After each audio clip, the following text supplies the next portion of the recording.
Greetings, ladles and jelly spoons. Now, before we get started, the answer to last month's questions.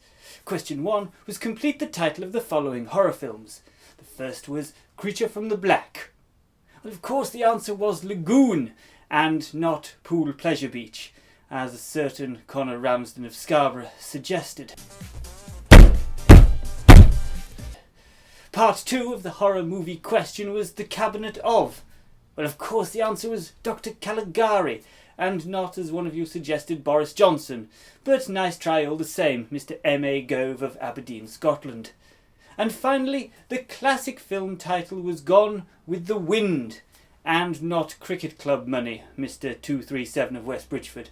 Or even Gone with the Lodger, suggested by Dickie from Richard York's Wargaming, when no game remains unplayed. Can't help but feel there's some personal deep-seated grievance there. Now, for something even more revolting. Tiger Tom, stop flaunting your calves at Ninja Clary and get on with the announcement. Meow! Meow, meow, meow, meow, meow, meow, meow, meow. The year is 2020. The world is going through some pretty rough things right now. But here I am, still revelling in the joys that is retro video games. Since I've been gone for a while... Yeah, sorry about that. Since November 2020 marks a significant date in the video game lover's calendar, I thought that instead of looking at a game this month, we would look at a console.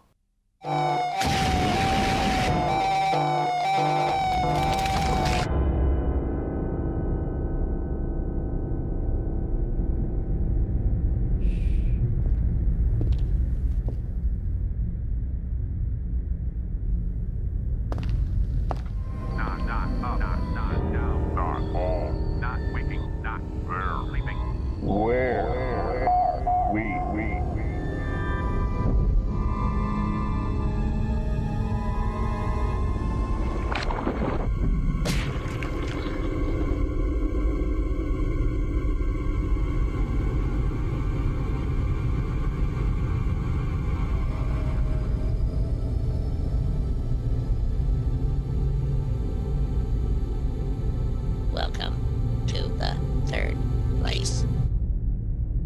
PlayStation 2! The third place! The PlayStation 2, a Sony home video game console developed and marketed by Sony Computer Entertainment. Whilst the console was first released in Japan on March 4th, 2000, it would see its final release in Europe and Australia in November of that year. It would be the second PlayStation in the Sony console lineup, a 6th generation system, and it would go into competition with the Sega Dreamcast that was already out in shops, having been released in 1999. But not in India, who didn't see the Dreamcast release until December 2000, a full month after the PlayStation 2. The Nintendo GameCube that released worldwide late 2001 and mid 2002, and finally Microsoft's original Xbox that would release worldwide in a smaller 2001 to 2002 window. It's pretty close to cinematic quality. It's unbelievable. Most notable, the PlayStation 2 is the best-selling video game console of all time, having sold over 155 million units worldwide. Before we go any further, there are people in the retro community that wouldn't consider the PS2 a retro console yet.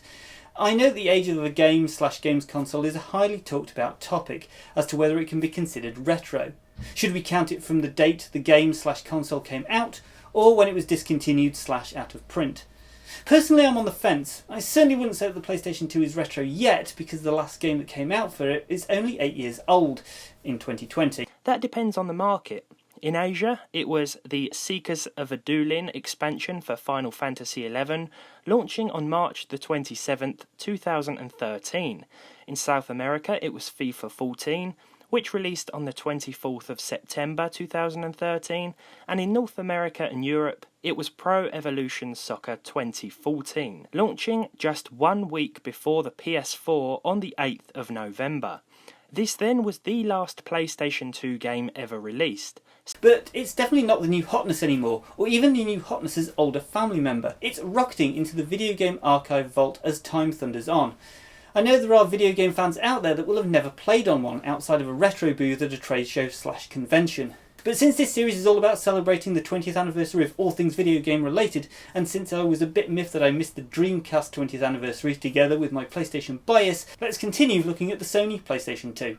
After years of speculation that started sometime in 1997, Sony officially announced the PlayStation 2 on March 1st, 1999. At the time, its development was one of Sony's best kept secrets, as they had been working on the system since late 1994, just a few months after the release of the first PlayStation.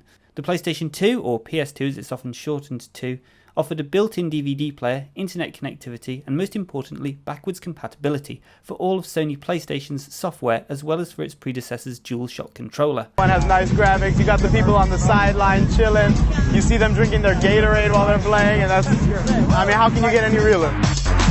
Backwards compatibility is thought to be one of the factors in the PlayStation 2's initial selling strength. Because the first Sony PlayStation had sold so well, this allowed the PS2 to tap into a large install base. The PS2's main competitor was first the Sega Dreamcast, that was the first 6th generation console to be released. Ultimately, the main rivals of the PlayStation 2 were Microsoft's first Xbox console and Nintendo's GameCube. Will it take the lead in the console wars? Stick around to find out. It's game time. Sony unveiled the PlayStation 2 to the public at the Tokyo Game Show on September 20th, 1999, with a fully playable demo of Gran Turismo 3 A-Spec, at the time under the title Gran Turismo 2000, and Tekken Tag Tournament that showcased the graphical power and abilities of Sony's new console. On its dev release in Japan, sales of the console, games and accessory pulled in $250 million, and for a while it was hard to find the PlayStation 2 on retailers' shelves, as there had been manufacturing delays, leading to surge pricing on online auction websites such as eBay, that saw people pay over £1,000 for the console. How's it changing games? We sent a team to Japan for a closer look. Keep in mind that we're giving you sneak previews of games that are very early in development. Later, Sony released development kits for game developers and more PlayStation 2 units for consumers. The PS2 also started to appeal to other audiences, as its debut pricing was the same or less than a standalone DVD player, making it an affordable entry into the home theatre market. At the end of 2000, the success of the PS2 was causing problems for Sega, both competitively and financially.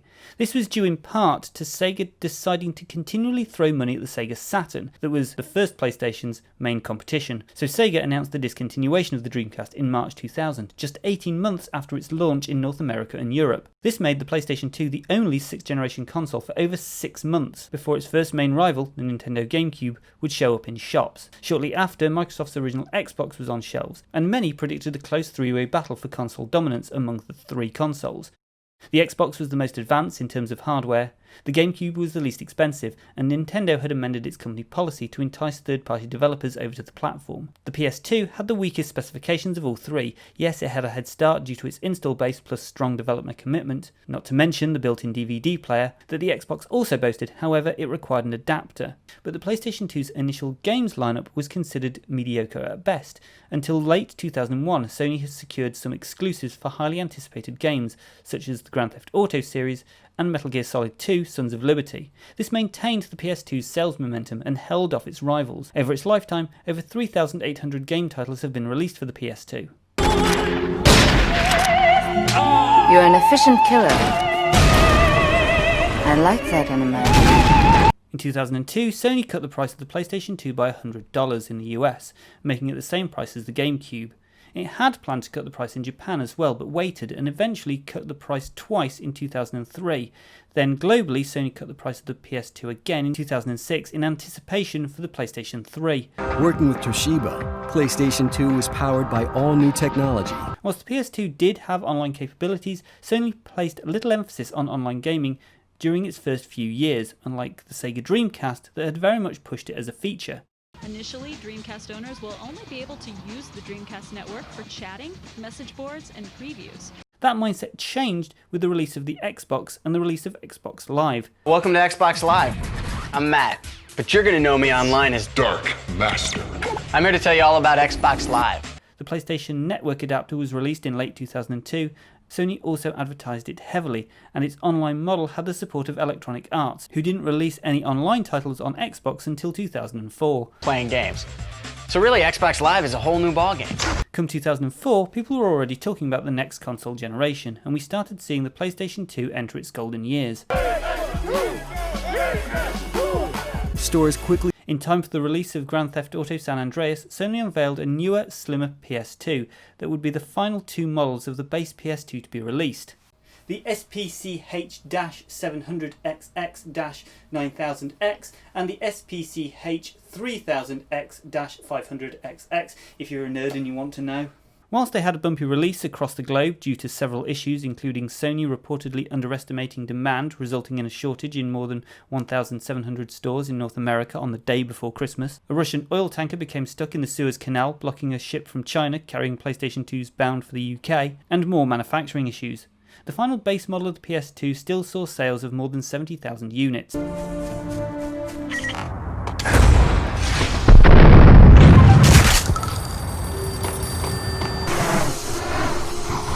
Even with the release of its successor, the PlayStation 3, the PS2 remained popular well into the 7th generation, and Sony continued to produce units until 2013. In 2010, Sony introduced a TV with a built-in PlayStation 2, and new games for the console were being produced right up until the end of 2013. Repair service for the system ended in Japan on September the 7th, 2018. 36, right?